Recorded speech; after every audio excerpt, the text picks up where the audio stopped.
I'm joined by Taylor Volleyball head coach Erin Luthy to look back at the 2020 season for her and the Trojans. Erin, it's obviously a different walk of life for all of us, but what was it like to have some sort of normalcy and have a volleyball season from beginning to end? Sure. We feel very, very blessed that we were able to compete this year. We were able to be in our gym and in practice. We were able to compete against other teams within our conference. We were able to play a few non-conference games as well, and we were able to do that in front of fans in our home arena. So very thankful for the opportunity that we had to play.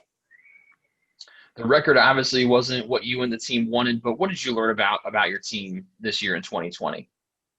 Sure. Our record doesn't show the caliber and the potential of our team. It was hard coming out of the gates and playing a conference match without the ability to gel and really work on our team chemistry early on. We had some new players and new positions, and that was difficult early on. And I think we were able to grow through some of those challenges. And mid-season, we were able to really start gelling and pulling things together. Unfortunately, shortly after that, we were shut down due to a quarantine situation on our team. But yeah, ultimately, I think in a season that was plagued with chaos and uncertainty due to a worldwide pandemic and how that played out in the athletic realm of life, we really focused on the things that we can control. We focused on the controllables of work ethic and attitude and perseverance and endurance of dealing with things that are so far out of our control that, we have to be willing to live in the present, not live in fear. And I think that was a theme for our team. Our theme for the season was pursuit, and we were in constant pursuit of being present and being thankful for the opportunities we had, being able to cherish the moments that we had to be able to compete together as a team, and then obviously using those as growth opportunities throughout.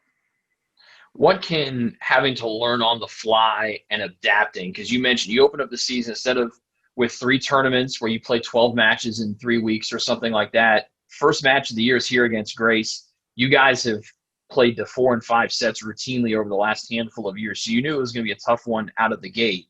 What can the team learn from having to adapt early and often this season and apply it to next year where, fingers crossed, it gets back to maybe a more normal, quote unquote, volleyball season with more non-conference matches and more opportunities to kind of work through things before you jump into league play?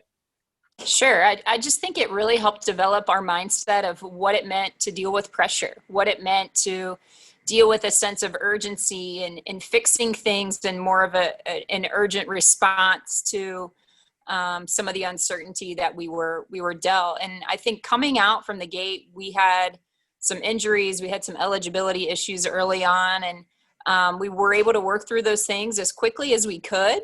But I think just that perseverance and the development of that mindset will continue to help us grow. It'll continue to help us grow throughout this off season. And I think it really speaks into the character of our young women. They handled it with so much grace, and they were willing to show up day in and day out and work really hard, not just on the court, but off the court with developing that mindset and what it was going to take for our team to be successful.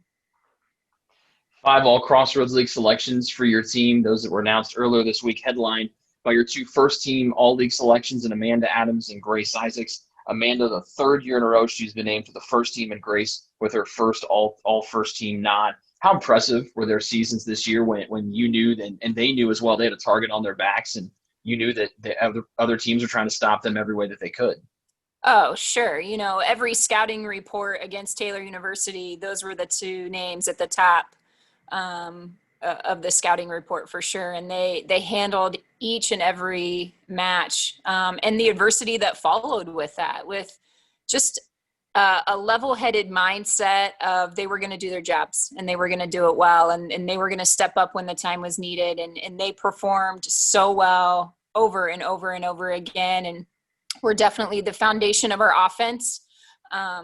They had to come through when we lost Ryan Cerniak at the very beginning of the season. They knew that they had to step up their game even more than what they had originally anticipated, and they did that so well. Amanda, who's been a steady go-to hitter for us for the last 3 years, and then Grace to come in and come alongside her and also form that blocking presence as well. I'm just so proud of who they were on the court, but also how they led off the court as well.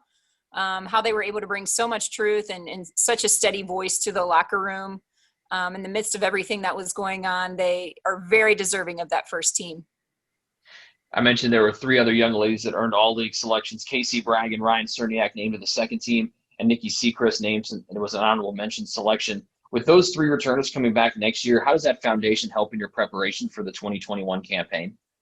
Oh, for sure. Just, able to speak into the experience that they've had. Ryan missed over half of the season and still was named second team just from her steady presence on the court and just phenomenal ability to put a ball away, and was very respected among our Crossroads League coaches that she was still honored even in the midst of not getting to play that much. So just bringing that back, bringing that leadership back, Casey being a sophomore and being named a second team and one of the best setters in the conference, that she brings a whole nother level of maturity as she continues to seek that role as the quarterback of our team. And Nikki, coming back off of last season where she wasn't able to play due to recovery from an injury, that she was able to come in and be that presence on the outside that we needed.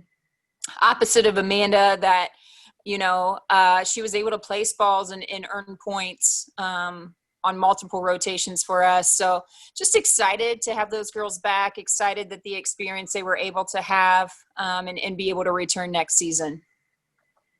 Every senior class is special for every head coach. This one probably holds maybe a little bit more meaning with it being the first class that you recruited here to Taylor. We already talked about Amanda and Grace, but what are the 2 of them, along with Ashley Harrell and Brooke Foster, meant to you as you get to see them come in, as recruit them as high schoolers and now finish up here as seniors?